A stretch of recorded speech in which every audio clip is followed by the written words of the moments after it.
Buenos dias, saludos, como estão?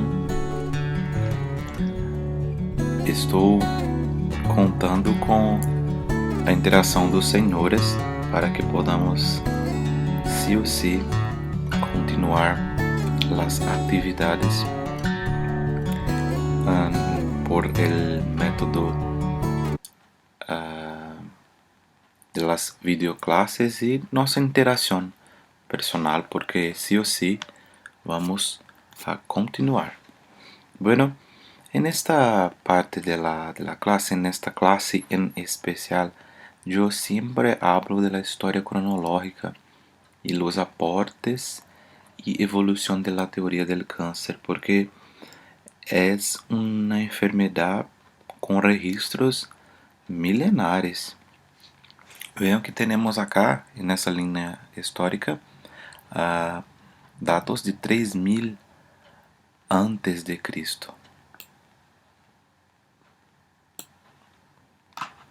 Entonces, primeramente, de 3000 a 1500 antes de Cristo, el que no, y yo siempre me gusta mucho esa frase, el que no conoce su historia comete los errores del pasado. En la antigüedad la medicina era mágica y religiosa, entonces teníamos esta percepción de que todo era mágico, era divino, ¿verdad? Entonces, en la historia, en el papiro de Ebert y el papiro de Edward Smith 3000 antes de Cristo, la medicina viene siempre marcada con magia, con religiosidad, con factores divinos. Solo a partir de Hipócrates, más o menos, antes de Cristo, que tenemos sí bases de una medicina que tiene las características actuales, o sea, que sea más moderna.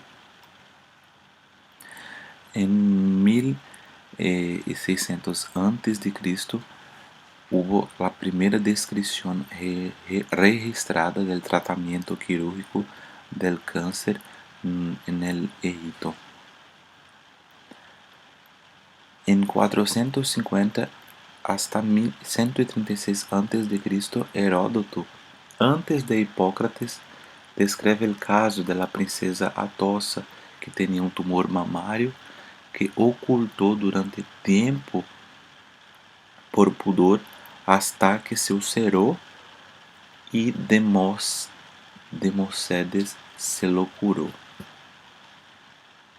En 460 a.C., las enfermedades pueden ser resultado de la acción nociva de agentes biológicos, en su mayoría invisibles, baseándose en la observación de la contagiosidad de ciertas enfermedades, registrada por su primera vez por Tucídides en su historia en las guerras del Peloso, una noción de que aparentemente outras enfermedades poderiam conllevar a los cânceres.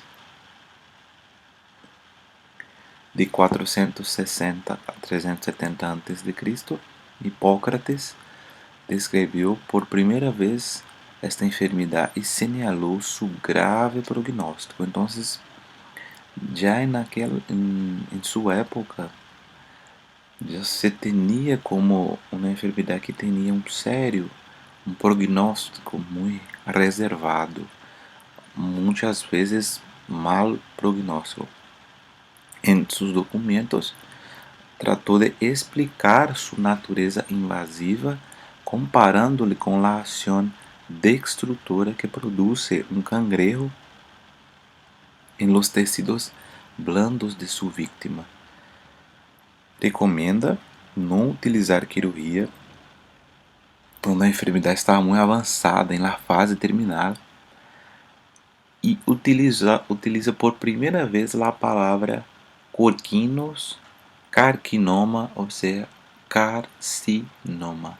Entonces, Hipócrates tenía ya por sus observaciones muchas informaciones que son hoy de fato que conocemos de la oncología, de la enfermedad.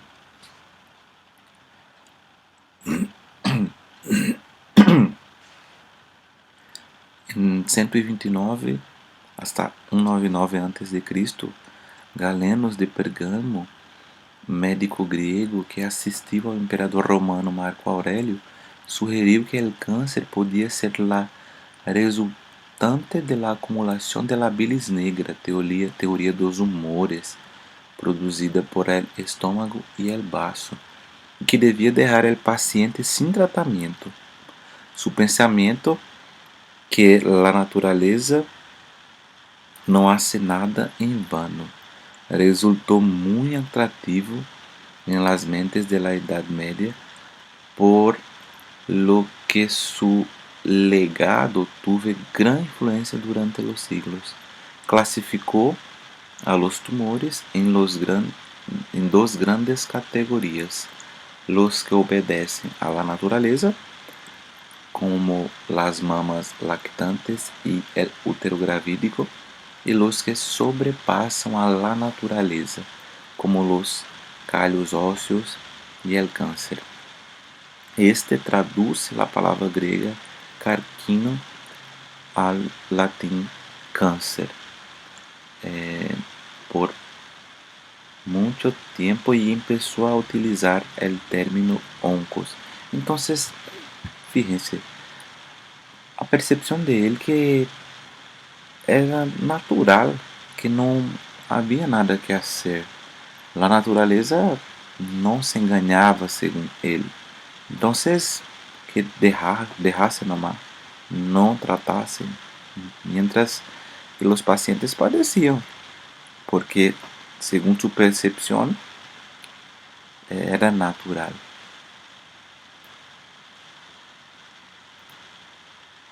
En los siglos V até XV, na Idade Média, Petroncello, um destacado médico da escola de Salerno, recomendava que o câncer avançado não devia nem tocar-se nem queimar-se.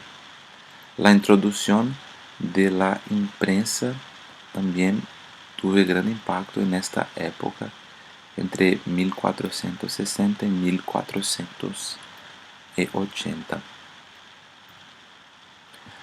Andreas Vesalius, um grande conhecido por suas contribuições em la anatomia, foi um dos primeiros a começar a contradizer os preceptos de Galeno, que não deveríamos pensar que sí ou sí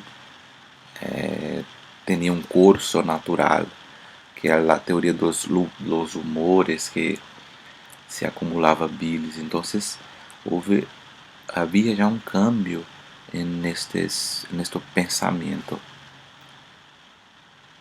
El cirujano del rei Carlos II de la Inglaterra, Wiseman, questionou os conceitos de Galeno e investigou novas possibilidades de tratamento. Su maior aporte foi formular e levar à prática indicações concretas para lograr a curação segundo o tamanho do tumor. Lediam confirmou a ideia de Wiseman a través de la necropsia.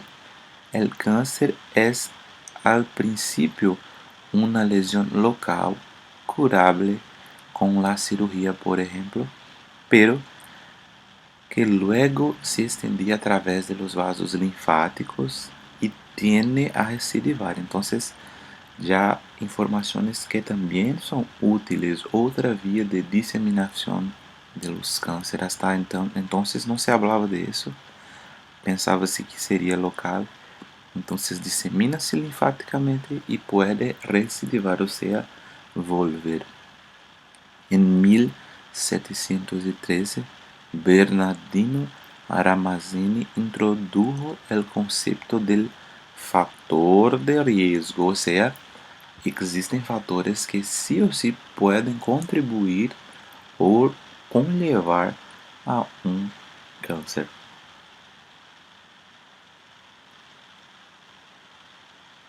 Durante o Renascimento, já hablando nesta época, quando a ciência começou a ter mais e mais factores, o método científico começava a questionar a religião.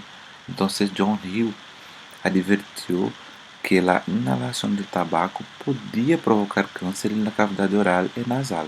E hoje, sim ou sim, temos certeza que não só o uso do tabaco produjo cânceres na cavidade oral e nasal, como também el pulmão. Em 1775, Sir Percival Pott descobriu o câncer ocupacional em los desolinadores de Inglaterra, ou seja, aqueles profissionais que trabalhavam limpiando essas, em português chamamos de chaminé, onde em las lareiras na Inglaterra. E um fato curioso é que neste fato descobriu-se muitos cânceres de testículo por conta de que por más práticas de higiene os homens trabalhavam com essas cenizas e tocavam seus genitales e havia uma grande incidência de câncer de testículo e já começavam a correlacionar estas malas práticas de higiene incluso com o aparecimento do câncer. Em 1829 se estabeleceu o processo de la metástase por Joseph Herxheimer. Em 1860, o cirurgião alemão Karl Tischer mostrou que os cânceres se extendem por metástases com a extensão de células malas e não através de um líquido. Então, hasta aí se pensava que as metástases eram liquefações de los tumores e a partir de Karl começou-se o pensamento de que células potencialmente malignas se disseminavam. Em 1888 se descobriu a primeira aparição de um tumor como consequência da exposição a um metal. E nesse caso se referia a cânceres cutâneos em pessoas tratadas com arsênico. Em 1890, o patólogo alemão David von Haussmann observou cromossomas aberrantes em las células de tumores e surgiu a hipótese de aneuploidia para explicar o origen del câncer. Então, já em 1890 se pensava em fatores genéticos, em fatores epigenéticos, incluso relativos a desenvolvimento do câncer. Em 1911 se descobriu os oncogenes e a partir do experimento do patólogo Peyton Hughes com a identificação do gene viral que causa o sarcoma de Hughes em aves. Em 1919, Kumhar descreveram a leucopenia e a aplasia da medula óssea por la toxicidade em soldados expostos ao gás de mostarda, evento da Segunda Guerra.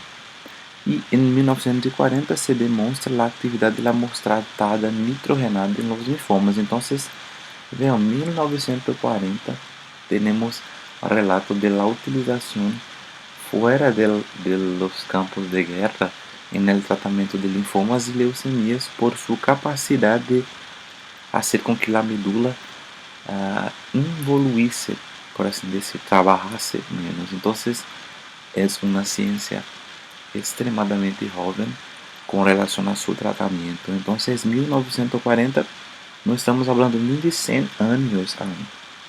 Entonces, sí o sí, tenemos mucho que estudiar y descubrir. Bueno, gente, espero tener dado una impresión de la antigüedad del cáncer y cómo los pasos para que lleguemos hasta acá y cuánto aún tenemos que estudiar.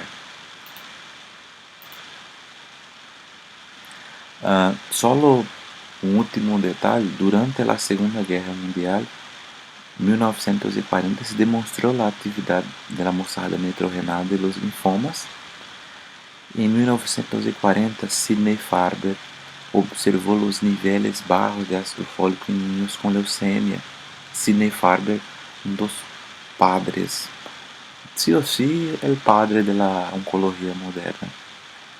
La primera clasificación TNM, ideado por el francés Pierre Denot.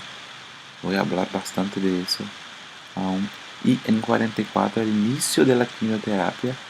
La era de la quimioterapia antineoplásica empezó cuando se comprobó la acción citotática de la mostarda nitrogenada, una corrección citotóxica de la mostarda nitrogenada.